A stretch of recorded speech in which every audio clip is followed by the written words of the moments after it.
আপোনালোকক আগৰ ভিডিঅ'ত সিঙ্গেল ফেজ মিটাৰৰ কথা কৈছিলোঁ কেনেকৈ কানেকশ্যন কৰে। এইটো হ'ল 3 ফেজ মিটাৰ। এইটো হ'ল 3 ফেজ মিটাৰ। আপোনালোকে চাব 3 ফেজ মিটাৰত এই সিঙ্গেল ফেজ মিটাৰত 4টা টাৰ্মিনেল থাকে।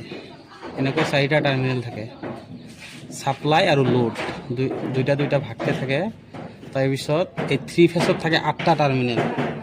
8টা টাৰ্মিনেল সিৰিয়াল নাম্বাৰ আছে 1 2 3 এনেকৈ 8টা টাৰ্মিনেল আছে। 8টা টাৰ্মিনেলত হ'ল এইটো হ'ল 1 ইন, তাৰপিছত 1 আউট, মানে এই আৰ ফেজটো আপোনালোকে ইয়াত লগাব আৰু লোডটো যোনটো আপোনালোকে ইয়াত লগাব 1 আউটত। তাৰপিছত য়েলো ফেজটো